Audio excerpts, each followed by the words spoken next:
नमस्कार, देवभूमि के दंगल में आप सभी का स्वागत है। मैं हूं आपके साथ यशी शुक्ला और आज देवभूमि के दंगल में बात करेंगे 100 दिन के काम, जनता को कितना आराम।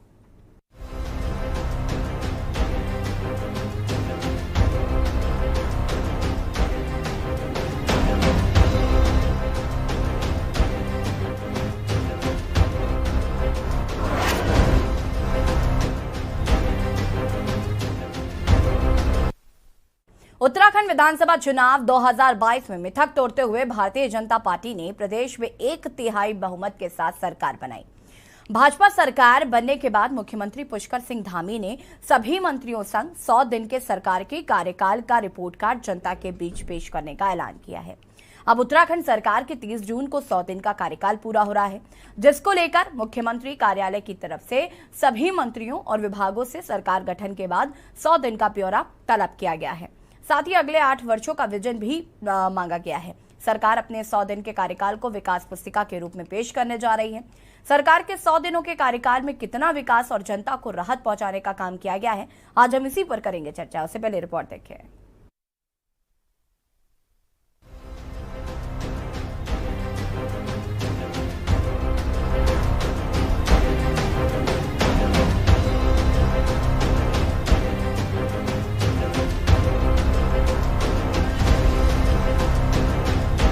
उत्तराखंड में सरकार गठन के बाद ही मुख्यमंत्री और मंत्रिमंडल के सहयोगियों ने अपने अपने विभागों का 100 दिन के विकास कार्यों का एजेंडा तैयार किया था, जिसको लेकर सभी विभागों के अधिकारियों को अपने 100 दिन के तय एजेंडे के मुताबिक लक्ष्य हासिल करने के दिशा निर्देश दिए थे। अब उत्तराखंड सरकार के 100 दिन का कार्यकाल 30 जून को पूरा हो रहा है, जिसको लेकर सभी मंत्रियों और अधिकारियों को अपने अपने विभागों का 100 दिन का ब्यौरा लेकर मुख्यमंत्री कार्यालय में हाजिर होना होगा, जिसके बाद भाजपा सरकार 100 दिनों के कार्यकाल को विकास पुस्तिका के रूप में जनता के बीच पेश करेगी। भाजपा की ओर से 30 जून को एक कार्यक्रम का भी आयोजन किया जाएगा, जिसकी तैयारियां शुरू कर दी गई हैं। वहीं सरकार के 100 दिनों के कार्यकाल को लेकर कांग्रेस का कहना है कि प्रदेश सरकार अपने 100 दिनों के कार्यकाल में सरकार जनता के सामने क्या रखेगी। क्या जनता के बीच इन 100 दिनों सरकार की नाकामियों और भ्रष्टाचार को दिखाएगी या फिर सिर्फ जुमलेबाजी करेगी। देखिए, 100 दिन के कार्यकाल में भारतीय जनता पार्टी की सरकार जनता के सामने जब रिपोर्ट कार्ड दिखाएगी, उसमें दिखाएगी कि 4 धाम यात्रा हमने शुरू कराई। उस 4 धाम यात्रा को शुरू कराती स्वास्थ्य की सुविधाएं चरमरा गई, सैकड़ों लोगों की जो मृत्यु हो चुकी है। रिपोर्ट कार्ड में वो दिखाएंगे कि सहकारिता के अंदर घोटाला हुआ है। रिपोर्ट कार्ड के अंदर ये दिखाएंगे कि भर्ती घोटाला हुआ है। रिपोर्ट कार्ड के अंदर दिखाएंगे कि हमने स्मार्ट सिटी बनाने की बात करी थी और स्मार्ट सिटी कहाँ है। रिपोर्ट कार्ड के अंदर दिखाएंगे कि हमने बिजली के रेट कम करने की बात की थी, बिजली के रेट बढ़ते चले जा रहे हैं। रिपोर्ट कार्ड के अंदर वो दिखाएंगे कि महंगाई हमने कम करने की बात की, महंगाई कहीं कम नहीं हो रही है। तो आखिर रिपोर्ट कार्ड कैसा है वो जनता को दिखाएंगे, ये सबके सामने है। भाजपा के प्रदेश उपाध्यक्ष देवेंद्र भसीन का 100 दिन के कार्यकाल को लेकर कहा है कि वर्तमान सरकार की ऐतिहासिक उपलब्धियां हैं। जब से सरकार का दोबारा गठन हुआ है, तब से लेकर अब तक तमाम ऐसे फैसले लिए गए हैं जिससे सीधे तौर पर आम जनता को राहत पहुंचाने का काम किया गया है। चुनाव के वक्त हमारे एजेंडे में जो बातें रखी गई थी, चाहे वो नागरिक आचार संहिता हो, 3 सिलेंडर हो और कर्मचारियों का मानदेय बढ़ाने का काम हो, सभी क्षेत्रों में भाजपा सरकार ने इन 100 दिनों में बेहतर काम किए हैं। और रही बात कांग्रेस की, तो कांग्रेस भ्रष्टाचार में लिप्त अपने नेताओं को बचाने में लगी है। उसको सरकार के द्वारा जनता के हित के लिए किए गए कार्य नहीं दिखाई देंगे। दूसरी ओर भ्रष्टाचार के खिलाफ बहुत तेजी से कार्रवाई हुई है। जहां पर कई बड़े अधिकारियों और कर्मचारियों के खिलाफ कार्रवाई हुई, वहीं पर भ्रष्टाचार पर अंकुश लगाने के लिए माननीय मुख्यमंत्री जी ने 1064 ऐप भी शुरू किया है, जिसमें जनता अपनी शिकायतें दर्ज कर सकती है और जनता का जो नाम है गोपनीय रखा जाएगा। दूसरी ओर हमने जो गरीबों को 3 सिलेंडर मुफ्त देने की योजना की घोषणा करी थी, उस घोषणा पर कार्रवाई आगे की जा रही है। इसके अलावा वृद्धावस्था पेंशन पहले केवल एक को मिलती थी घर में, पति या पत्नी को, अब दोनों को देने की व्यवस्था की गई है और साथ ही उसे बढ़ा करके 1200 से 1500 कर दिया गया है। पर्यावरण मित्रों का जो है मानदेय 500 किया गया है। शिक्षा मित्रों का जो मानदेय है वो भी 15,000 से बढ़ा करके 20,000 किया गया है। अन्य वर्गों के कर्मचारियों को भी जो है उनकी जो मानदेय हैं उसमें वृद्धि की गई है। दूसरी ओर प्रशासनिक स्तर पर भी कड़ाई से कार्रवाई मुख्यमंत्री जी कर रहे हैं और अतिक्रमण को लेकर के भी मुख्यमंत्री जी बहुत गंभीर हैं। जहां कहीं भी अतिक्रमण है, चाहे नागरिक क्षेत्र चाहे वन क्षेत्र में हो, उसमें उन्होंने तेजी से कार्रवाई करने के आदेश दिए हैं। तो एक के बाद एक बहुत सारे कार्य हैं जो इस कालखंड में हुए हैं, लेकिन कांग्रेस की समस्या ये है कि उसको दृष्टि दोष है। एक तरफ भाजपा सरकार अपने 100 दिन के कार्यकाल को ऐतिहासिक बताते हुए 100 दिन का लेखा जोखा जनता के बीच रखने जा रही है, तो वहीं दूसरी तरफ कांग्रेस प्रदेश सरकार के कार्यकाल को निराशाजनक बता रही है। लेकिन ये तो आने वाला वक्त ही बताएगा और जनता बताएगी कि प्रदेश सरकार के कार्यकाल से जनता कितना खुश है। के न्यूज इंडिया के लिए दानिश अली की रिपोर्ट। जी हां, तो उत्तराखंड विधानसभा चुनाव 2022 में मिथक तोड़ते हुए भारतीय जनता पार्टी ने प्रदेश में 1/3 बहुमत के साथ सरकार बनाई। भारतीय जनता पार्टी सरकार बनने के बाद मुख्यमंत्री पुष्कर सिंह धामी ने सभी मंत्रियों संग 100 दिन के सरकार के कार्यकाल का रिपोर्ट कार्ड जनता के बीच पेश करने का ऐलान किया है। अब उत्तराखंड सरकार के 30 जून को 100 दिन का कार्यकाल पूरा हो रहा है, जिसको लेकर मुख्यमंत्री कार्यालय की तरफ से सभी मंत्रियों और विभागों से सरकार गठन के बाद 100 दिन का ब्यौरा तलब किया गया है और साथ ही अगले 8 वर्षों का विजन प्लान भी मांगा गया है। सरकार अपने 100 दिन के कार्यकाल को विकास पुस्तिका के रूप में पेश करने जा रही है और 100 दिनों के कार्यकाल में कितना विकास और जनता को कितनी राहत मिली है, इसी पर हम आज चर्चा करने वाले हैं। और हमारे साथ कुछ मेहमान भी जुड़ चुके हैं, उनसे आपका परिचय करा देते हैं। रविंद्र कुमार जी हमारे साथ जुड़ चुके हैं, भारतीय जनता पार्टी के प्रवक्ता हैं। आरुषि सुंदरियाल जी कांग्रेस प्रवक्ता है, हमारे साथ जुड़ चुकी हैं। हेमा भंडारी जी आम आदमी पार्टी प्रवक्ता हमारे साथ जुड़ चुकी हैं और नरेंद्र शेट्टी जी वरिष्ठ पत्रकार हैं, हमारे साथ जुड़ चुके हैं। आप सभी का बहुत बहुत स्वागत है। और सबसे पहले मैं रविंद्र जी आपसे ही शुरुआत करूंगी। 100 दिन के काम का ब्यौरा जो है वो तैयार करने के लिए कहा गया है मंत्रियों को, और चूंकि 30 जून से 100 दिन पूरे हो रहे हैं, क्या तैयारी है? क्या आपको लगता है जो दृष्टि पत्र लाया गया था, दृष्टि पत्र के मुताबिक काम किया गया है? निश्चित रूप से बिल्कुल जिस प्रकार से चुनाव के दौरान जो दोबारा से हमें जो इतने मैंडेट के साथ जो जनता ने बहुमत दिया और जो वादे हमने दृष्टि पत्र के माध्यम से जनता से किए थे इस देवभूमि उत्तराखंड की, उन जितने भी वादों को है धीरे धीरे करके जो है धामी सरकार उन वादों को दोबारा पूरा करने के लिए अग्रसर है। कुछ वादे पूरे भी किए हैं, चाहे वो 3 सिलेंडर वाला हो, चाहे वो हमें समान नागरिक संहिता पे कमेटी बनाने वाला हो। तो इस प्रकार से 2 डबल पेंशन वृद्धा को और उनका बढ़ोतरी हो, जो हमारे पर्यावरण मित्र हैं उनके मानदेय में बढ़ोतरी हो।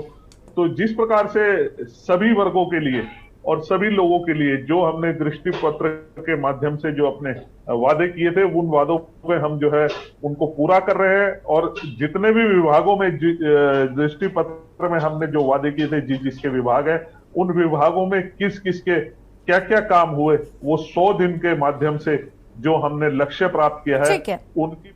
ठीक है रविंद्र जी, मैं वापस आऊंगी आपके पास और इस पर फिर आगे विस्तार से भी चर्चा करेंगे। हमारे साथ आरुषि सुंदरियाल भी जुड़ी हुई है। आरुषि जी आपसे जानना चाहेंगे, अभी जो रविंद्र जी कह रहे हैं उससे सहमत हैं आप? और बहुत मैं चाहूंगी कि पहले कम शब्दों में अपनी प्रतिक्रिया दीजिए, उसके बाद विस्तार से चर्चा करेंगे। देखिए, मुझे लगता है ये जो 100 दिन है ये एक सेलिब्रेशन की तरह इसको मना रहे हैं कि सरकार बनी है, 100 दिन पूरे हो गए हैं, तो हम एक सेलिब्रेशन सा कर दें, सबको दिखा दें कि हमारे 100 दिन हो गए हैं। क्योंकि काम तो इन्होंने ऐसा कुछ किया नहीं है। आप देख रहे हैं 4 धाम यात्रा में इन्होंने क्या किया, तो 4 धाम यात्रा इनकी बिल्कुल जो है जिसे कहेंगे एक फ्लॉप शो जिसे कहेंगे, क्योंकि 100 से ज्यादा जो है उसमें मौतें हो चुकी हैं, जो है 600-700 से ज्यादा घोड़े खच्चर उसमें मर चुके हैं। इनका जो कुप्रबंधन है साफ तौर पे 4 धाम यात्रा में देखने को मिला है। कितना बुरा उदाहरण इन्होंने सेट किया है एक यात्रा के लिए। और जैसे कि आप देख रहे हैं महंगाई पे इनका कोई कंट्रोल नहीं, कोई जो है भ्रष्टाचार इनके लगातार तो भ्रष्टाचार सामने आ रहे हो, चाहे हरिद्वार में जमीन वाला मामला हो या जो है भर्ती वाला मामला हो, लगातार इनके भ्रष्टाचार भी सामने आ रहे हैं। उसके बाद ये 100 दिन के रिपोर्ट कार्ड की बात अगर कर रहे हैं तो मुझे लगता है ये सिर्फ दिखावा है। ये सिर्फ एक अपना 100 दिन का सेलिब्रेशन करना चाहते हैं और कुछ नहीं करना चाहते। ये सिर्फ जनता को हमेशा गुमराह करने की कोशिश करते हैं और कुछ नहीं कर सकते। और जहां तक कि इनके अगर विकास की बात करें तो 100 दिन में जब इन्होंने पहले से अभी तक क्या कर लिया जो इन्होंने 100 दिन में आगे कर रहे हैं। उत्तराखंड की बेरोजगारी सारे रिकॉर्ड तोड़ रही है। ऊपर से जो इनकी केंद्र की सरकार है वो नई नई स्कीमें ले आती है। कभी जो है आए दिन आप देख रहे हैं हमारे देश में लगातार चाहे किसानों से लेकर चाहे आज ये आगजनी जो हो रही है, लगातार जनता कितनी त्रस्त है साफ तौर पे नजर आ रहा है। उसके बाद ये जो है विकास की अगर बात करते हैं तो मुझे कोई विकास नजर नहीं आता। मुझे जो है जनता जो जैसी त्रस्त थी वैसी की वैसी नजर आती है। 3 सिलेंडर इन्होंने कहा कि दे देंगे, राशन कार्ड ये वापस लेने का काम कर रहे हैं, राशन कार्ड खत्म कर रहे हैं। उसके बाद ये आप कह रहे हैं आप 3 सिलेंडर दे किसको रहे हैं, आप नौकरियां दे किसको रहे हैं, आप किसी को कुछ नहीं दे रहे और साथ में आप सिर्फ जनता को बेवकूफ बनाने की कोशिश कर रहे हैं। ठीक है आरुषि जी, विस्तार से इस पर आगे हम चर्चा करेंगे। हेमा जी भी हमारे साथ जुड़े हुए हैं। हेमा जी, क्या कुछ कहना है आपको? देखिए, मैं भाजपा के प्रवक्ता से ये पूछना चाहूंगी कि आज कौन सा वर्ग ऐसा है जो खुश है और जो राहत की सांस ले रहा है। जिस तरह से केंद्र की भी इनकी योजनाएं होती हैं उसमें भी लगातार नोटबंदी से आज तक वो बता नहीं पाए वित्त मंत्री जी कि जो इसके फायदे क्या हैं। जीएसटी से व्यापारी कभी खुश नहीं हुए और कृषि कानून से इनके किसान खुश नहीं हुए। और अब एकमात्र देश का युवा बचा था कि जो आस लगाए बैठा था कि प्रधानमंत्री मोदी जी ने 2 करोड़ हर साल जो नौकरी देने का वादा किया है उस पर आंखें बिछाए बैठा था। उसमें इन्होंने ये अग्निपथ योजना लाके उसको भी गर्त में धकेलने का काम किया है। 100 दिन की बात करते हैं कि 100 दिन पूरे हो रहे हैं, तो मुझे लग रहा है कि 100 दिन का इनका फ्लॉप शो मनना चाहिए, क्योंकि 100 दिन की धामी सरकार बिल्कुल फ्लॉप रही है। इनका जो कार्यकाल 100 दिन का है ये बिल्कुल निराशाजनक है। और क्योंकि उसमें जो है हर व्यक्ति तो सड़क पे था, चाहे वो ट्रैवल व्यवसायी देख लीजिए या युवा वर्ग देख लीजिए, सभी सड़कों पे आंदोलन कर रहे हैं। तो कौन से काम कर दिए हैं जनता के लिए। और दूसरी बात की चुनाव के समय तो बड़े बड़े जुमले, दृष्टि पत्र, ये सब चीजें, अरे पहले इनको तो सुधारिए। ये जो सड़कों पे उतर रहे हैं, 4 धाम यात्रा का जो बुरा हाल है, इतनी मौतें होने के बाद 4 धाम यात्रा को देखिए, बिल्कुल कैसा एक्सपीरियंस लेके गए हैं यहाँ से यात्री, बिल्कुल बैड एक्सपीरियंस इस बार यात्रा का रहा है। और ये बात करते हैं कि 100 दिन में ये बहुत सेलिब्रेशन मनाने जा रहे हैं। तो हमारी तरफ से ये एक फ्लॉप शो है। 100 दिन का इनको सेलिब्रेशन नहीं करना चाहिए, फ्लॉप शो मनाना चाहिए। क्या क्या लेके आएंगे इनके मंत्री? पर्यटन मंत्री तो खुद विदेश घूमने चले गए थे जब यात्रा शुरू हुई, तो क्या एजेंडा लेके और क्या अब इन्होंने जो अपने जो इन्होंने अभी बजट पेश किया था, उस बजट में अब तक ये नहीं बता पाए कि जो इतना कर्ज है उत्तराखंड के ऊपर, उससे कैसे बाहर आएंगे और किस तरह से नौकरियां मिलेंगी। तो बजट भी इनका एक तरह से फ्लॉप शो की तरह ही है। तो मुझे नहीं लगता कि इनके 100 दिन बहुत वो हैं, एक फ्लॉप शो ही है हमारी।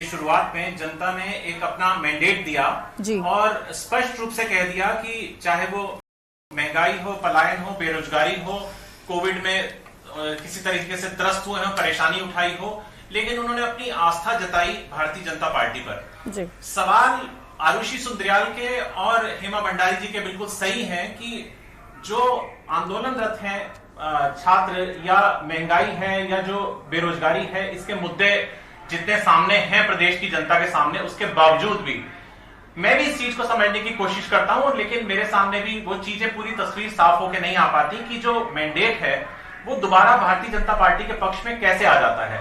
भारतीय जनता पार्टी इन सब विपरीत परिस्थितियों के बावजूद इतना ज्यादा मत लेने में कैसे सफल हो जाती है। तो ये भी अपने आप में एक विचारणीय प्रश्न है। अब आप ये देखिए कि चाहे यहाँ पे उनके 57 से 47 हो गए विधायक, लेकिन 2/3 बहुमत के साथ दोबारा भारतीय जनता पार्टी ने सरकार बनाई। बिल्कुल। हालांकि मैं इस पक्ष में नहीं हूं कि आप इसको कहिए कि हमारे आज 100 दिन हो गए, 200 दिन हो गए, 300 दिन हो गए, क्योंकि ये जो कार्य है विकास का, देश के विकास का या प्रदेश के विकास का, ये अविरल चलता रहने वाला कार्य है। ये कार्य ऐसा नहीं है कि आप इसको कहीं समय सीमा में बांध दें। कभी कोई माँ बच्चे को ये नहीं कहती कि मैंने तुझे 15 दिन खाना दे दिया है, अब मैंने तुझे 20 दिन दे दिया है, पूरा महीना दे दिया है। ये तो एक अविरल विकास के प्रति उनका एक समर्पण भाव है और उनकी एक शपथ है इन विधायकों की, इन मंत्रियों की, इस सरकार की, कि हम प्रदेश की जनता की सेवा करेंगे। और उस सेवा के नाते जो ये अपना दायित्व निभाते हैं तो कोई एहसान नहीं करते प्रदेश की जनता के ऊपर, और प्रदेश की जनता का ये अधिकार है कि वो अपनी चुनी हुई सरकार से हर मांग अपनी मनवाए और पूरी करे। जी यशी। बिल्कुल नरेंद्र जी, जिस तरीके से यहाँ पर, लेकिन अभी भाजपा प्रवक्ता भी जुड़े हुए थे। भाजपा प्रवक्ता जी का तो ये साफ कहना है कि भाई हम जो 100 दिनों में काम किया है, वो जो भी दृष्टि पत्र में वादे हैं उनको पूरे किया जा रहा है या अग्रसर है उस ओर। जैसे कि अभी मुझे हेमा जी या ऋषि जी में कोई बात कह रहा था, वो बात बहुत ठीक लगी कि ये जो राशन कार्ड को बंद करने का एक ऐलान किया गया कि राशन कार्ड जो है वो उसमें एक बहुत ज़्यादा बाध्यताएं की गई हैं, बहुत सारी बदलाव उसमें किए गए हैं। तो ऐसे में जो 3 सिलेंडर फ्री देने वाले हैं वो किस श्रेणी में जाएगा? तो क्या ये जो राशन कार्ड की जो नई योजना लागू की गई है या जो नया सिस्टम लागू किया गया, क्या इसीलिए कि सिलेंडर कम देने पड़े? और इसका जवाब मैं रविंद्र जी से लूंगी। रविंद्र जी,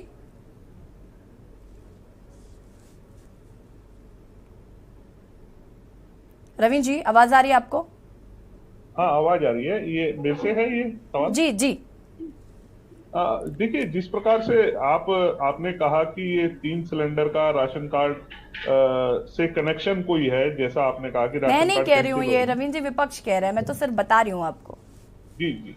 देखिए, मैं विपक्ष के सवालों का जवाब तो जनता देती है हमेशा से, और विपक्ष के सवाल तो मैं नहीं समझता कि इस योग्य है भी कि इनका जवाब हम दे सके। लेकिन फिर भी क्योंकि सवाल आपके माध्यम से आया है तो मैं इसका जवाब जरूर दूंगा कि राशन कार्ड कैंसिल होने की प्रक्रिया क्या है। अगर कोई संपन्न हो चुका है या उसकी आर्थिक स्थिति बढ़ चुकी है तो क्यों ना उनके राशन कार्ड कैंसिल किए जाएं। अगर वो इस योजना का जो गरीब के लिए है, जिसके पास रविंद्र जी, मैं आपको यहाँ पर रोकना चाहूंगी। हालांकि ये डिबेट का विषय नहीं है, लेकिन फिर भी मैं आपको यहाँ पर बता देना चाहती हूँ कि इससे पहले भी हम इस पर डिबेट कर चुके हैं इस मुद्दे पर, क्योंकि ये जो क्राइटेरिया डिसाइड किया गया है ना, ये क्राइटेरिया बिल्कुल भी कहीं भी ठीक नहीं बैठता है कि अगर किसी के पास खुद का घर है, खुद की गाड़ी है, तो वो व्यक्ति जो है वो राशन कार्ड में उसका नाम नहीं हो सकता है, राशन कार्ड धारक नहीं हो सकता। अगर उस व्यक्ति की सैलरी 15,000, उसकी अगर आय 15,000 रुपए, तो वो कार्ड धारक की श्रेणी में नहीं आता है। बहुत सारे इसमें क्लॉज हैं जिस पर हम डिबेट कर चुके हैं। हालांकि लेकिन आप इसको डिस्क्राइब कर रहे हैं तो कर लीजिए, लेकिन ये सही नहीं था। देखिए, अब ये सही या गलत जब आप इसमें आपके ही प्रवक्ता आकर इस चैनल पर कहकर गए थे कि जरूर इसमें बदलाव होगा, जो कि होना चाहिए, क्योंकि कहीं ना कहीं ये जो क्राइटेरिया था ये गलत था। मैं इस पे ज्यादा विस्तार से नहीं जाऊंगा, सिर्फ इतना कह के अपनी बात को इसे करूंगा और अगले पॉइंट पे आऊंगा। जिस प्रकार से कांग्रेस ने जो सवाल उठाए थे उस पे इन्होंने एक तरीके से 4 धाम यात्रा को शो का रूप दिया।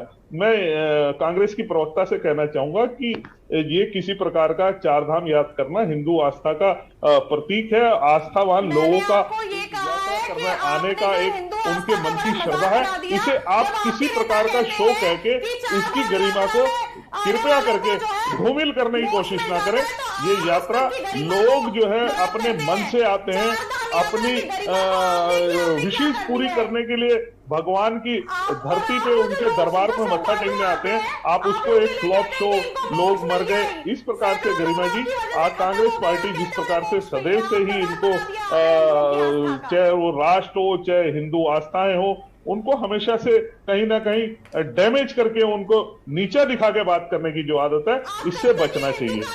तो दूसरी बात, अब मैं अगली बात पे आऊंगा कि जिस प्रकार से आपने सेठी जी ने कहा कि 100 दिन का काम जो है वो कभी भी ऐसे नहीं कहना चाहिए, सदैव अविरल है, इसे कार्य को होते रहना चाहिए।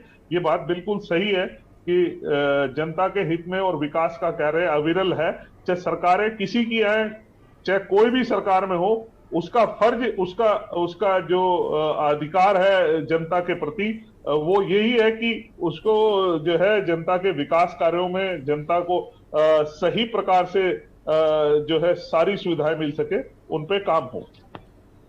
ठीक है रविंद्र जी, आरुषि जी भी इस बात को कह रही हैं और उन्होंने यहाँ पर इस चारधाम यात्रा को शो नहीं कहा था। पहली बात तो उन्होंने कहा था कि ये जो 100 दिन का आप काम कर रहे हैं, ये जो शो है ये फ्लॉप है और चारधाम यात्रा के बारे में भी आपको सोचना चाहिए कि वहां पर क्या कमियां खामियां हैं।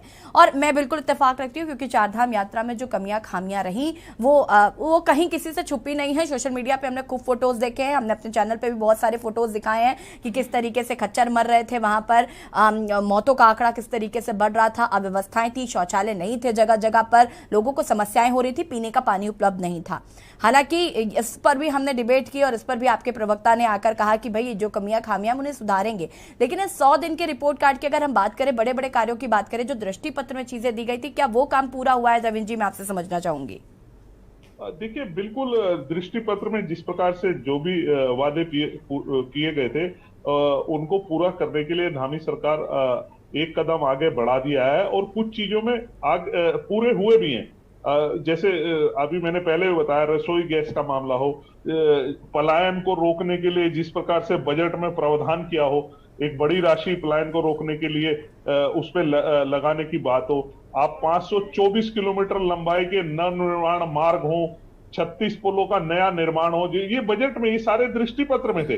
पर्यटन के लिए 13 बेस्ट डेस्टिनेशन योजना जो पिछली सरकार की थी, उसको क्रियान्वयन रखा गया है, उसको आगे करने का काम किया गया है। अटल आयुष्मान योजना में स्वास्थ्य को लेके लोगों के मुफ्त इलाज जिस प्रकार से आयुष्मान कार्ड के द्वारा प्रत्येक नागरिक को उत्तराखंड में मिला, उसमें 3 गुना बढ़ोतरी कर दी गई। तो ये भी दृष्टि पत्र में था। तो ऐसा नहीं है कि किसी भी प्रकार का कहीं कोई जो हमने वादा किया हो उससे पीछे हटे हो। हाँ, निश्चित रूप से ये जरूर मैं कह सकता हूँ, इलाज नहीं मिल रहा है आयुष्मान कार्ड से। रविंदर जी, इलाज नहीं मिल रहा है। हॉस्पिटल से मेरे को फोन आते हैं, हॉस्पिटल से फोन आते हैं, आपको पता नहीं कर देते हैं कि आयुष्मान कार्ड नहीं चलेगा। आप देखिए ना कि आयुष्मान नहीं चल रहे हैं। ये आपका देखिए, मुझे नहीं पता आपके पास आपने नहीं, मैं तो मैं आपको यहीं की बात बता देती हूँ ना। हेमा जी, आपने मुझे इसी शोबे में जब चारधाम यात्रा पे कर रहे थे, मेरे पे हरिद्वार की फोटो है जहां लोग परेशान है, आपने आज तक दिखाया नहीं। आप बात बताते हो, आप हमेशा नहीं। आपके देखिए, सुनिए, आपके केजरीवाल जी को भी सूत्रों से बहुत कुछ पता लगता है। वही सूत्र आपके पास है। नहीं, कुछ नहीं है। आप अरे दिखाई, अरे भाई दिखाई नजर आती हूँ, अरे कहीं नहीं, आपका काम इस पार्टी का जन्म ही हंगामा करने से हुआ। मेरी बात सुनिए जी, मैं आपको बताऊं कि जो वीर चंद्र सिंह गढ़वाली योजना थी, उसका जो लाभ था ना, वो नेताओं को प्राप्त हुआ था। नेताओं ने गाड़ियां रखवा ली थी और कई यहाँ पर आप ही के मंत्री, यहाँ पर आप ही के जितने वो हैं, उनके साथ के लोग जो प्रदेश में पदाधिकारी हैं, जिले में पदाधिकारी, उन्होंने इस योजना का लाभ उठाया और गरीब आदमी तक वो योजना नहीं पहुंचती। अब मुझे नहीं पता 3 सिलेंडर ये नेताओं के घर में या मंत्रियों के घर में या उनके जो आपके लोग हैं, भाजपा के पदाधिकारी हैं, उनके घर में जाने वाले हैं या गरीब लोग। हेमा जी, आपकी पार्टी का जो मुखिया है ना, वो जब पार्टी उसने शुरुआत दिल्ली में सरकार लेकर आया था ना, तो इतनी मोटी की बात दिखाता था, ये शीला दीक्षित के सारे भ्रष्टाचार, और ये रहा मेरे पे मिल गया। अच्छा, अब 5 लाख रुपए का कमरा तुम्हारे शिक्षा मंत्री ने 25 लाख रुपए का बना दिया। भाई, ईडी ने गिरफ्तार करा जैन को, वो जेल में बंद है। हेमा जी रुकिए। रवीन जी, ये जो 3 सिलेंडर दिए जा रहे हैं फ्री, रवीन जी, ये जो फ्री सिलेंडर दिए जा रहे हैं, ये कहाँ जा रहे हैं? आरुषि जी कह रही भाई हमें नहीं मिल रहे, हमारे जान पहचान वालों में भी अभी तक किसी ने बताया कि सिलेंडर मिल रहे हैं। तो ये सिलेंडर जा कहाँ रहे हैं? आरुषि जी अगर इसकी पात्र होंगी तो जरूर इनके घर में वो सिलेंडर वो फ्री के मिल जाएंगे। उसकी पात्रता के लिए अंत्योदय कार्ड वाले जो हैं, और अंत्योदय कार्ड किसके हैं इसके लिए जो नियम सरकार बनाए हुए हैं, अगर आप उसमें जो घर मिलने हमें भी तो ठीक है आरुषि जी, इसके बाद मैं आपके पास ही आऊंगी और रविंद्र जी इस पर आपसे ही जवाब लूंगी मैं। आप सभी हमारे साथ बने रहिए और लगातार हम बात कर रहे हैं 100 दिन का काम और सरकार हिसाब देगी। आपको बता दें कि जनता कितना खुश है धामी सरकार के 100 दिन के कामों से। इसका रिपोर्ट कार्ड बनाने के लिए धामी सरकार के मंत्रियों को कहा गया है और वो प्रेजेंटेशन बनाने में लगे हैं। रुकिए छोटे से ब्रेक के लिए, जल्द हाजिर होते हैं।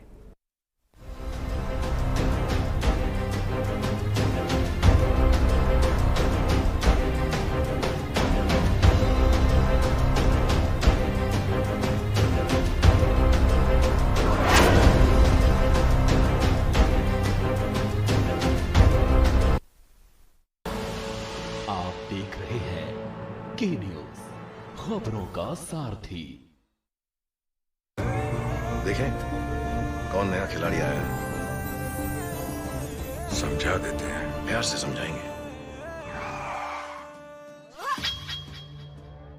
ये तो अपनी जुबान है। जुबान एक हो तो दिल भी एक होने चाहिए। विमल बोलो जुबान केसरी। इस कार्यक्रम के प्रायोजक करता है रामा हॉस्पिटल, किफायती एवं बेहतर स्वास्थ्य सेवाएं।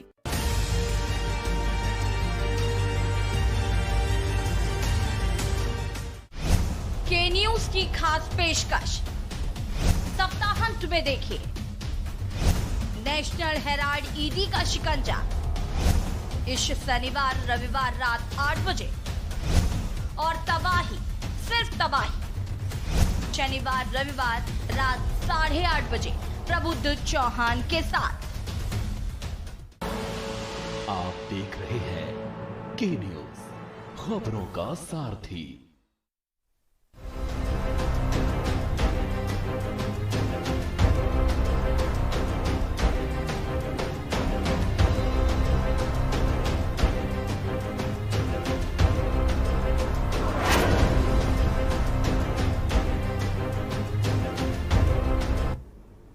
ब्रेक के बाद एक बार फिर से आप सभी का स्वागत है और आज देवभूमि के दंगल में हम बात कर रहे हैं 100 दिन काम जनता को आराम, और इसी पर लगातार हम चर्चा कर रहे हैं कि धामी सरकार को 100 दिन, आपको बता दें कि 30 जून को पूरे होने वाले हैं। क्या कुछ जनता के हित में काम किए गए हैं, जनता को कितना आराम मिला है 100 दिन के काम में। आपको बता दें कि धामी सरकार 100 दिन का रिपोर्ट कार्ड जनता को पेश करने वाली है। इसी पर हम लगातार चर्चा कर रहे हैं और आरुषि जी का सीधे रुख करेंगे। आरुषि जी, क्या कुछ कहना है आपका, जिस तरीके से आप कह रही हैं कि पात्रता को खत्म कर दिया गया है और ये फ्री सिलेंडर्स किसको मिल रहे हैं? रविंद्र जी तो कह रहे हैं कि मिल रहे हैं भाई।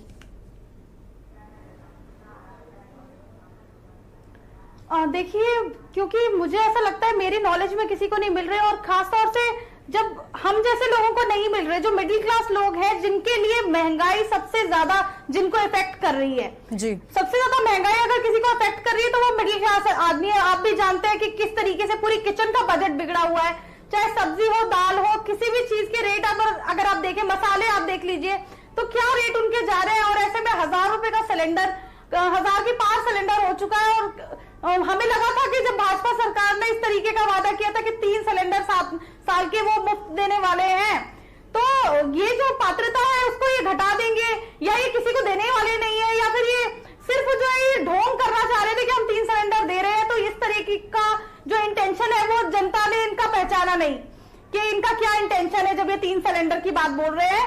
तो अगर मिडिल क्लास लोगों की पात्रता नहीं है, जो गरीब लोग हैं उनकी पात्रता नहीं है, तो आप किसको देने वाले हैं? ये आप अगर उस आदमी को देंगे जिसके पास बनाने के लिए कुछ नहीं है, या फिर जो बेचारा, तो आप किसको देने वाले? क्योंकि जो नॉर्मल इंसान है अगर आप उसे नहीं दे रहे, जिसके लिए सिलेंडर वाकई में खरीदना मुश्किल हो रहा है, आप उसको नहीं दे रहे तो आप किसको दे रहे हैं? जी नरेंद्र जी, सहमत है आप यहाँ पर आरुषि जी की बात को कि पात्रता तो भाई खत्म कर दी गई है, अब ये सिलेंडर बांटे किसको जाएंगे? रविंद्र जी रुकिए, आऊंगी मैं आपके पास। नरेंद्र जी, ये है कि जितने अभी राशन कार्ड पिछले दिनों बीपीएल वाले निरस्त किए गए थे, उसमें कई ऐसे थे जो अपात्र थे, और ये तो बात तय है कि गेहूं के साथ घुन भी पिस जाता है। और ये यही हुआ कि जो पात्र थे वो भी प्रभावित हुए, क्योंकि एक सिरे से जब स्क्रूटनी हुई तो उसमें बहुत सारे लोग वंचित रह गए जिनको कि मिलना चाहिए था। और भारतीय जनता पार्टी ने जो वादा किया था कि 3 सिलेंडर मुफ्त वाला, बाद में हालांकि थोड़ा सा उन्होंने बदलाव किया, उन्होंने अंत्योदय शब्द उसमें जोड़ दिया। अंत्योदय शब्द जोड़ने के साथ में जो बीपीएल कार्ड धारक थे या जो गरीबी रेखा से नीचे पहले कहा कि उनको सिलेंडर मिलेंगे, तो वो वाली पात्रता से वो लोग बाहर हो गए। और बात ये नहीं है कि 3 सिलेंडर देने वाली या मुफ्त सिलेंडर देने वाली जी। भारतीय जनता पार्टी को प्रचंड बहुमत मिला है यशी, और बहुमत भी उस आधार पर मिला है कि सारी बातों को, जितना विपक्ष मुद्दे उठाती है, विपक्षी पार्टियां जितने मुद्दे उठाती हैं, उन सब मुद्दों को जनता ने एक किनारे किया और भारतीय जनता पार्टी पर उन्होंने अपना भरोसा जताया। अब भारतीय जनता पार्टी का फर्ज बनता है कि वो प्रदेश की जनता की अपेक्षाओं के अनुरूप खरा उतरे और प्रदेश के सबसे पहले जो यहाँ के संसाधन है जिससे आय बढ़ सकती है, चाहे वो जल विद्युत परियोजनाएं हैं, पर्यटन है, और बेरोजगारों की ओर खास ध्यान दे, ताकि बेरोजगारी रेखा जो बेरोजगारी दर जो थी 2.8 से बढ़कर 5.8 पे पहुंच चुकी थी, तो उसको कम करने की दिशा में सरकार सोचे, ताकि यहाँ का युवा यहाँ से पलायन ना करे और वो अपना भविष्य को दोबारा उसी सुनहरे रूप में देखे जैसे कि वो पहले देखता आया था। जी हेमा जी, क्या कुछ कहना है आपको? ये बात कर रहे हैं, मैं आपको बताती हूँ कि इस बार जो शिक्षा के अधिकार के अधिनियम में 50,000 जो वार्षिक आय वालों को बच्चों को एडमिशन मिला, और जिसमें हमारे जो बहुत से लोग यहाँ पर इतने लोग आए कि 4,000 का आय प्रमाण पत्र किसी का नहीं बन रहा था, क्योंकि वो बनता ही नहीं है। तो फिर किसको सुविधा मिलेगी, किसके बच्चों को सुविधा मिलेगी? उसके लिए हमने जो है मुख्यमंत्री को ज्ञापन भी भेजे और हमने धरना प्रदर्शन भी किए कि बच्चों को जो है शिक्षा के लिए इसको बढ़ाया जाए, क्योंकि यूपी में भी वो 1 लाख रुपए है, लेकिन केवल यहाँ पर उत्तराखंड में वो केवल मात्र 50,000 रुपए वार्षिक आय किया हुआ है, और जिसके अंतर्गत किसी को भी एडमिशन नहीं मिले, और जो एडमिशन मिले उसमें भी जो ये भाजपा के नेताओं ने किस तरह से वो किया, उन्हीं के लोगों को मिले। मैं यहाँ पर भी हरिद्वार में भी ऐसा कि उन लोगों को तो मिल गया, कैसे प्रमाण पत्र बन गए, किस तरह से फर्जी तरीके से बनवा दिए वो पता नहीं कि कैसे बनवाए हैं। और ये जिस तरह से अभी आपने नरेंद्र सेठी जी ने बताया था कि भाजपा को जितवाया है, भाजपा फिर भी जीतती आई है, वो कारण ये है कि भाजपा क्या है, चुनाव में आते आते एड में आके धर्म में उलझा देती है, धार्मिक। अभी भाजपा के जो प्रवक्ता बैठे हैं उन्होंने अभी देखिए डिबेट करते करते ही उसको धार्मिक मुद्दे में लेके कि आपने 4 धाम यात्रा को फ्लॉप शो बताया है, आप धर्म को, आप धार्मिक उस पे ये कर रहे हैं, आप आघात पहुंचा रहे हैं, वो फिर से धर्म के मुद्दे पे लिया है। तो इनका तो यही चाल चरित्र चेहरा है कि ये काम पर विश्वास नहीं करते, लेकिन हाँ ये इस तरह से उलझा के जनता को कि हाँ धर्म की बात है, भाजपा केवल धर्म के लिए सोचती है, भाजपा केवल हिंदू धर्म के को बचा सकती है, बाकी नहीं, ये इसी में उलझा के जनता को वर्ग लाने का काम करते हैं। रवीन जी जवाब दीजिए।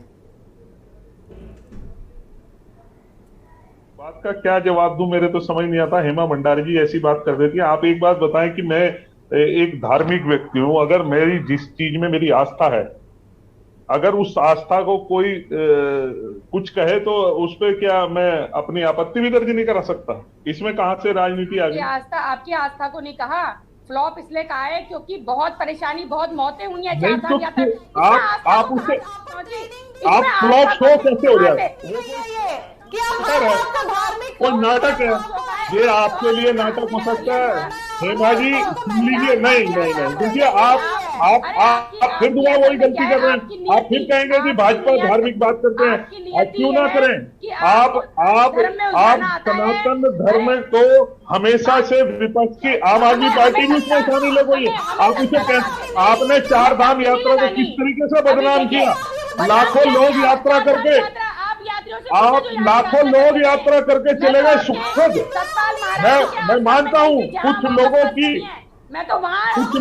आकस्मिक मृत्यु हुई, उसके लिए हम शोकगुण भी हैं और इसके पीछे जांच भी लगाई है कि क्या कारण है, क्यों। लेकिन आप जिस प्रकार धार्मिक आस्था को चोट बचाने का काम करते हैं, मेरी बात सुनिए, हमें तख्ती लगाने की जरूरत नहीं है, हम हिंदू हैं, सनातनी है, हमें तख्ती लगाने की जरूरत नहीं है, हमें डंका पीटने का। हमने कब कहा डंका पीटो, लेकिन आप आस्था को चोट क्यों देते हैं?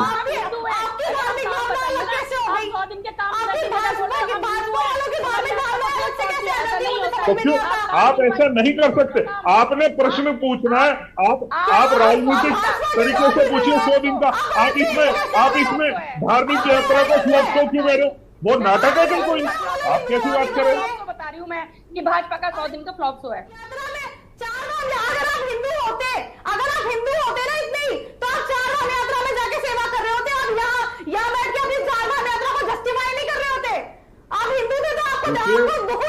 देखिए जिस प्रकार से कांग्रेस का चाल चरित्र और चेहरा हो गया है कि आस्था को किस प्रकार से डैमेज किया जा सके, चार धाम यात्रा को वर्ल्ड वाइड पूरे देश में बदनाम किया जा सके, उसके ऊपर इसका साथ आम आदमी पार्टी के कुछ लोगों ने भी दिया।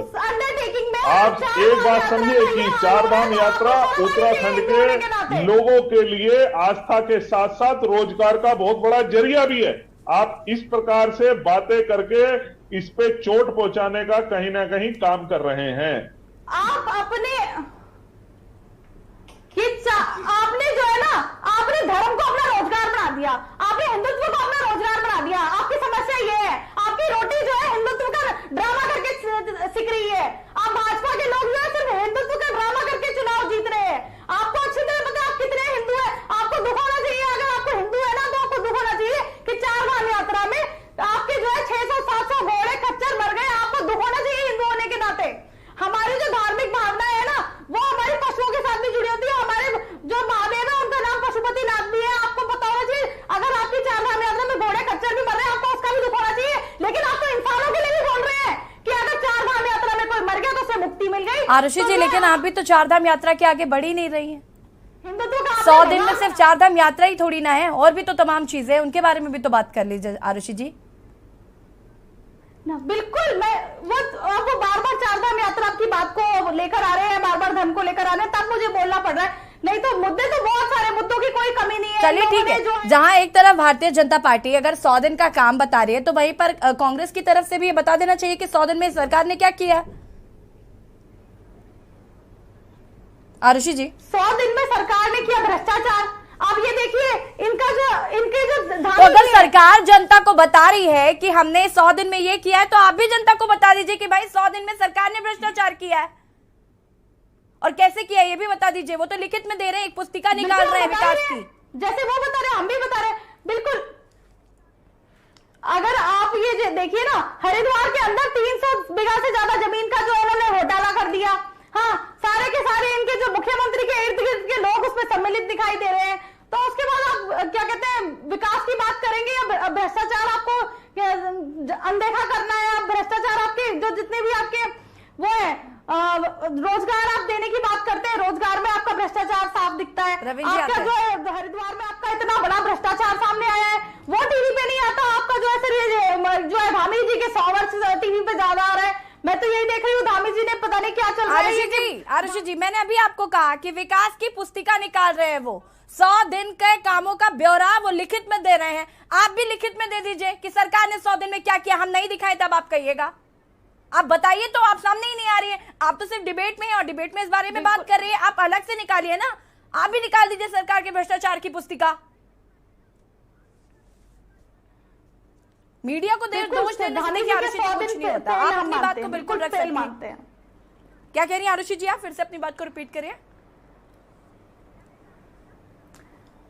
मैं कह रही हूँ धामी जी के 100 दिन मैं बिल्कुल फेल मानती हूँ, क्योंकि उत्तराखंड में अगर धामी जी वाकई में उत्तराखंड के लिए कुछ करना चाहते तो उत्तराखंड को सबसे पहले हिमाचल की तर्ज पे, हमारे उत्तराखंड में भी जो है जितनी सरकारी नौकरियां हो चाहे प्राइवेट नौकरियां हो, उस हिमाचल की तर्ज पे उत्तराखंड में रोजगार होना चाहिए।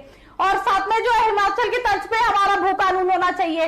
तो बिल्कुल जो जिस तरीके का हमारा पड़ोसी राज्य है, जैसे हिमाचल में जो चीजें जो है हमारी कामयाब हो रही है, तो उनको अगर लेकर धामी जी अगर चलते, अगर कोई एक्शंस लेते, तो खाली 100 दिन की बात नहीं है। इनके खाली 100 दिन क्यों देखे जाए, इनके पिछले 5 साल क्यों नहीं देखे जाए? क्योंकि पिछले 5 साल में इन्होंने सिर्फ भाजपा जनता पार्टी ने कुछ काम तो किया नहीं है, और लास्ट में आके चुनाव को ही जो है ध्रुवीकरण में उलझा देते हैं, हिंदू मुस्लिम में लटका देते हैं। हाँ, तो आप ये देखिए ना उत्तराखंड कहाँ जा रहा है। उत्तराखंड जो है कर्जे में डूबता जा रहा है, यहाँ का आदमी बेरोजगार हो रहा है। देखिए, मैं आपको बताता हूँ आरुषि जी से, आप 1000 बार क्या 1 लाख बार भी पूछेंगे कि आप चलिए, हम तो अपना लिखित रूप में अपने विकास का किए हुए कामों का और जो काम आगे पाइपलाइन में उनका ब्यूरो लिखित रूप में दे रहे हैं और विभागवार दे रहे हैं। आप इनसे ये कहिए, चलिए आप ही दे दीजिए कि भारतीय जनता पार्टी ने कुछ नहीं काम किया, लिखित रूप में दे दो। आप तो वही बात कह रहे हैं जो अभी थोड़ी देर पहले मैंने देखिए, मैं बता रहा हूं ये क्या दे सकते हैं। अभी आपने देखा होगा पूरे देश भर से विधायक सांसद दिल्ली बुला लिए, क्योंकि ईडी में लगातार इनके जो राजकुमार हैं, इनका जो शहजादे हैं, उसकी लगातार वहां पूछताछ हो रही है और किसी भी वक्त वो ऐसा हो सकता है कि उनका जेल जाने की संभावनाएं लगातार बढ़ रही हैं। अब जिस प्रकार राजमाता को बुलाया हुआ ईडी ने, अब इनके घबराहट है। इनकी सफलता, ये विपक्ष में जैसे सरकार चलाने की जिम्मेदारी है, विपक्ष की भी एक भूमिका होती है कि भाई 100 दिन में आपने क्या किया। पक्ष से तो पूछ लिया, विपक्ष ने क्या किया, तो इनके पास जवाब है 100 किलोमीटर पैदल जाएंगे, राहुल जी को बचाने जाएंगे, भ्रष्टाचार से हमारे से सवाल किसने कर लिया, ये तो हमारा परिवार राजशाही परिवार है, इसके ऊपर उंगली उठाना गलत बात है। इनके पास बताने को यही है और इसके अलावा कुछ नहीं है, कुछ नहीं है। आपने 100 दिन का सरकार से तो ब्यौरा मांग लिया, आप 100 दिन का कीजिए। दिल्ली बुलाया हाईकमान, आला कमान जो बोलेगा, आला कमान ने इस समय बुलाया है कि भाई इसको विरोध करना है कि कहीं राजकुमार गिरफ्तार ना हो जाए, राजमाता गिरफ्तार ना हो जाए। 2000 करोड़ रुपए की जो संपत्ति है हड़प करके बैठे हैं ना, वो नहीं कर पाओगे, नहीं हो पाएगी। क्या आप सारे ठीक है रविंद्र जी और आरुषि जी रुक जाइए, हेमा जी का भी रुक करेंगे, नरेंद्र जी सबसे पहले, लेकिन मैं आपके पास आऊंगी। आपको क्या लगता है विपक्ष की क्या भूमिका है यहाँ पर? आप आरुषि जी को भी लगातार सुन रहे हैं, विपक्ष की जो भूमिका होनी चाहिए क्या वो नजर आ रही है? अगर मिथक तोड़ा है यहाँ पर भारतीय जनता पार्टी ने, तो इस बार कांग्रेस ने भी अच्छा प्रदर्शन किया है अगर देखा जाए कंपेयर पिछले 5 सालों की तुलना में। और इस साल क्योंकि ज्यादा 11 से 22 विधायक हो गए हैं, तो कहीं ना कहीं जनता ने नकारा तो नहीं है, हम ऐसा नहीं कह सकते, 22 विधायक हो गए हैं तो। लेकिन विपक्ष क्या उस मजबूती के साथ नजर आ रहा है?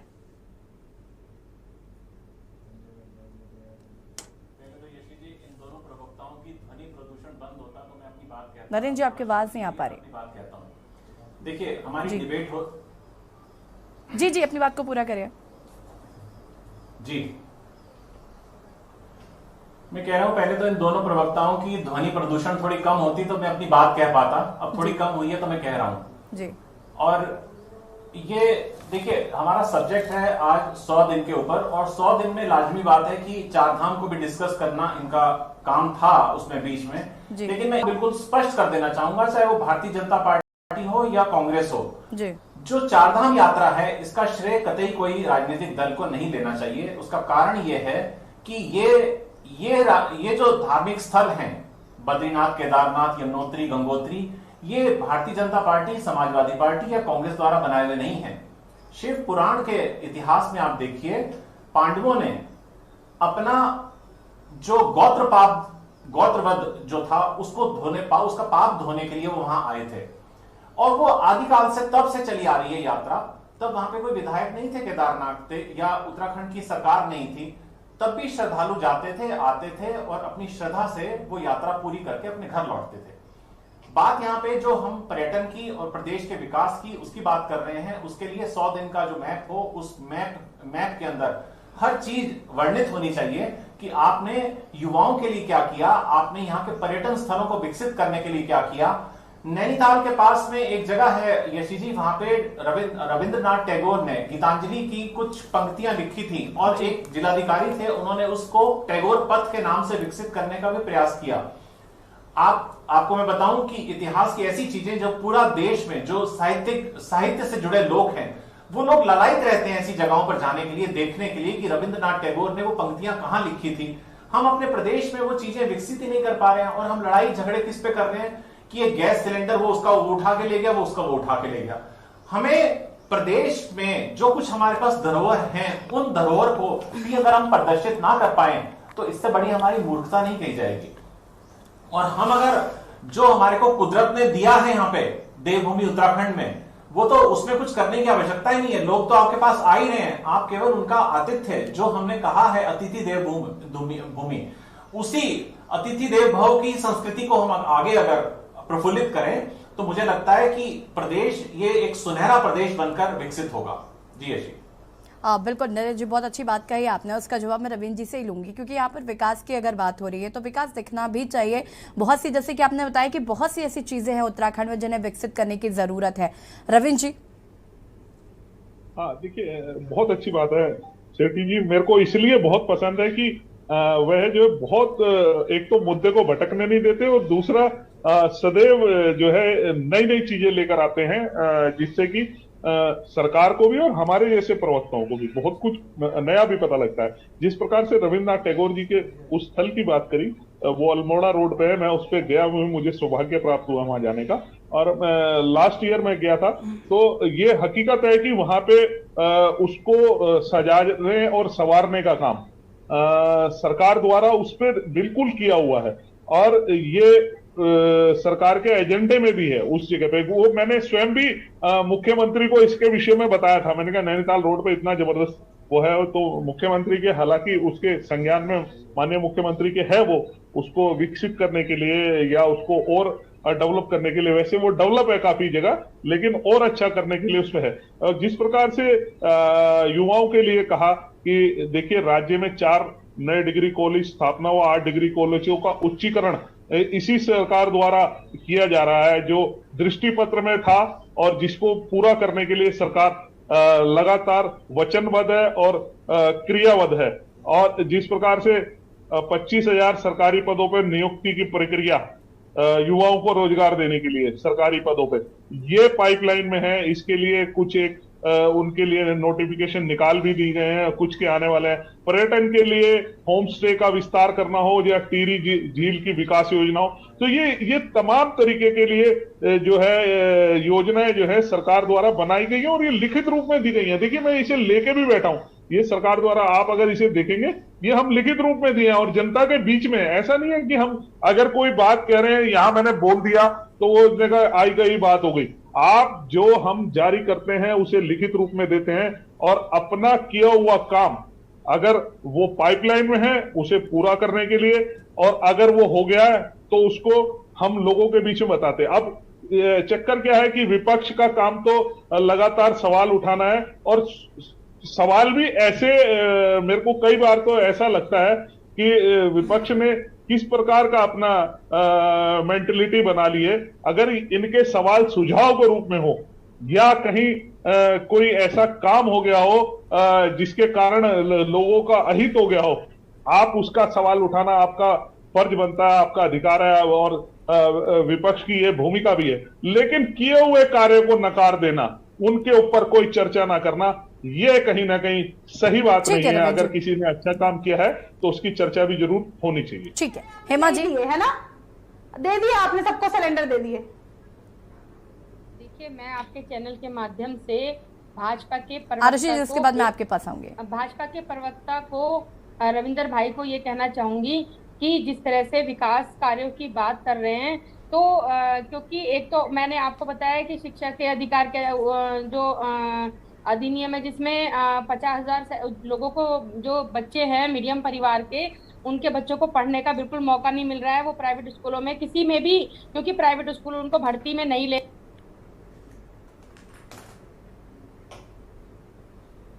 जो है क्योंकि हम लोग सिटी मजिस्ट्रेट के माध्यम से मुख्यमंत्री जी को ज्ञापन दे दिया, बेसिक शिक्षा अधिकारी को भी दे दिया कि रोक दिया जाए, इनके लिए कुछ सोचा जाए, तो ये जरूर करें। और दूसरा, जो यहाँ पर आनन फानन में कुंभ के समय में लगातार विकास कार्य हुए थे, बहुत तेजी से विकास कार्य हुए थे, उससे क्या नुकसान हो रहा है कि 3 हरिद्वार जो है एक बारूद के ढेर पे बैठा हुआ है, और उसमें गैस पाइपलाइन, उसी के बराबर में पानी की पाइपलाइन, उसी के बराबर में बिजली की, उससे जो है 2 बार यहाँ पर धमाके हो चुके हैं। यहाँ पर विवेक विहार एक क्षेत्र पड़ता है। तो इस तरह के कार्य की बार बार उन लोग, जनता जो बैठी है एक तरह से बारूद के ढेर पे बैठी है, इस तरह के काम करने का कोई फायदा नहीं है कि इनको विकास कार्य गिनवाया जाए कि हमने ये चीजें कर दी हैं। कम से कम उसको सही ढंग से उसको कैसे करवाया जा रहा है ये भी देखें, और जो 100 दिन के अगर ये काम गिनवाएंगे तो उसमें वो फाइलें दोबारा खोल लें जो कुंभ में बड़े बड़े घोटाले हुए हैं। तो हम मुख्यमंत्री जी को जनता ने दोबारा चुना है, और हम जरूर उम्मीद करते हैं कि वो घोटाले की फाइल खोल के जरूर जो है, जो भी चाहे इनके मंत्री हो चाहे कोई भी हो, वो निष्पक्ष जांच करके उनको जरूर सजा दें। बिल्कुल हेमा जी, इस बात से मैं बिल्कुल पूरी तरीके से सहमत हूँ। आरशी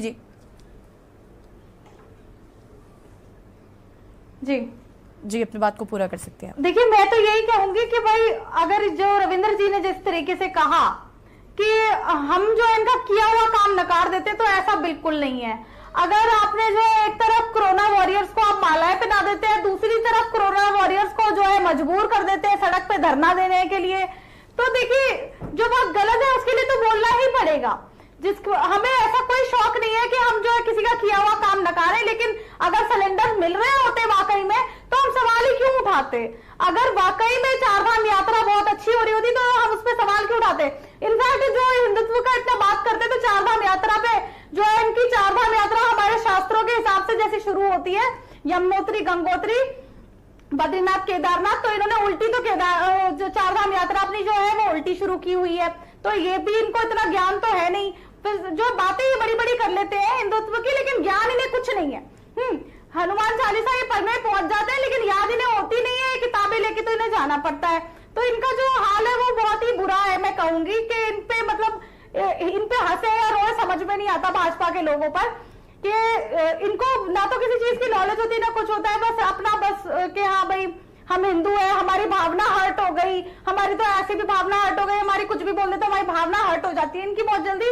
बाकी इनसे की बस का काम कुछ है नहीं। हिंदुत्व के नाम पर जो है जनता को गुमराह करके वोट ले रहे हैं। विकास की बात अगर करें तो विकास कहीं नहीं नजर आता उत्तराखंड में। उत्तराखंड की स्थिति पहले से ज्यादा बदतर होती जा रही है। अगर आप उत्तराखंड की फिलहाल की बेरोजगारी देखें तो उत्तराखंड की अर्थव्यवस्था देखें, आप किस डायरेक्शन में है, आप ये बताइए, आप किस डायरेक्शन में है?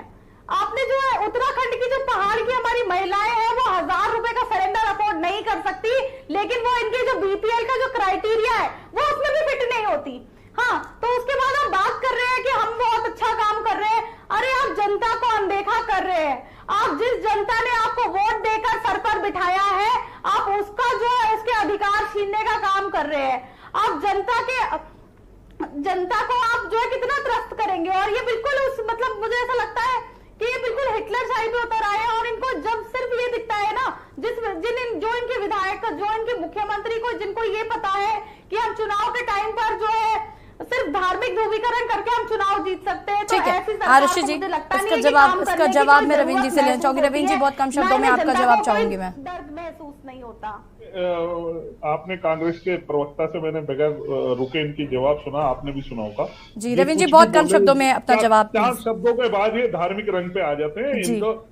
इनको जो है धार्मिक से बाहर निकलना ही नहीं आता है। और इससे ज्यादा मैं कुछ नहीं कहूंगा। आरोप हमारे पे लगाते हैं, जबकि ये धर्म की राजनीति करने का इनको ही बहुत शौक। ठीक है नरेंद्र जी, आखिरी प्रतिक्रिया मैं आपसे लेना चाहूंगी यहाँ पर कि अगर हम बात करें कि उत्तराखंड के बहुत से ऐसे मुद्दे हैं जिन पर फिलहाल बात नहीं हो रही। हमने यहाँ पर देखा, यहाँ सिलेंडर पर बात हो गई, चारधाम यात्रा पर बात हो गई, लेकिन कुछ बड़े बड़े मुद्दे भी हैं, चाहे वो भू कानून का मुद्दा हो। भू कानून के बारे में अभी फिलहाल क्या स्टेटस है, इस पर अभी तक बातचीत नहीं की गई। 100 दिन पूरे होने वाले हैं। पलायन को लेकर जो बजट पारित किया गया है, लेकिन पलायन के लिए एक कमेटी भी मुझे याद है बनाई गई थी, उस कमेटी का भी क्या स्टेटस है अभी कुछ पता नहीं कि वो पलायन वाली टीम जो है वो बैठी कहाँ है, या क्या उसने अभी तक क्या जो फाइलें सबमिट करनी थी या जो जवाब दाखिल करने थे वो क्या किए गए, उसको लेकर भी कोई। और यहाँ की जो परमानेंट राजधानी जो एक बड़ा मुद्दा है अभी तक का, और जिस तरीके से आरुषि जी अभी कंपेयर कर रही थी हिमालय और उत्तराखंड को, हिमाचल को और उत्तराखंड को, इसी कैसे देखते हैं? हिमाचल, हाँ देखिए यशी जी, ये तीनों मुद्दे महत्वपूर्ण तो बहुत हैं। वो कानून हो, चाहे परमानेंट राजधानी की बात हो, गैरसैंण की बात हो, या बेरोजगारों की बात हो। लेकिन मैं एक चीज आपको पूरे इसके ओवरव्यू, एरियल व्यू बताऊंगा मैं आपको, और बहुत कम समय में बताता हूं कि उत्तराखंड जो बना था वो इस उद्देश्य से बना था कि जब यहाँ का विकास नहीं हो पा रहा था, तब उत्तराखंड को उत्तर प्रदेश से अलग करके बनाया गया, जिससे कि यहाँ पे अपनी सरकार हो, अपना मुख्यमंत्री हो और ये प्रदेश प्रगति की ओर अग्रसर हो। इसके साथ ही झारखंड और छत्तीसगढ़ भी बने। हमें जब भी कभी हम उदाहरण देते हैं तो हम कहते हैं नारायण दत्त तिवारी विकास पुरुष थे, उन्होंने जैसे विकास किया उस तर्ज पर यहाँ के मुख्यमंत्री का दृष्टिकोण होना चाहिए विकास का। और मैं आपको बताऊं कि उत्तर प्रदेश में एक मुख्यमंत्री हुए डॉक्टर संपूर्णानंद, और बहुत दुर्भाग्य की बात है जिस समय उनकी मृत्यु हुई तो दाह संस्कार सरकारी खर्च पे किया गया था। वो निहायत ईमानदार मुख्यमंत्री थे। और एक मुख्यमंत्री झारखंड के हुए मधु कोटा, जिनको एक पहला कार्यकाल खत्म करके 2000 करोड़ का घोटाला करके वो विदेश भाग गए थे। तो हमारे सामने दोनों तस्वीरें हैं।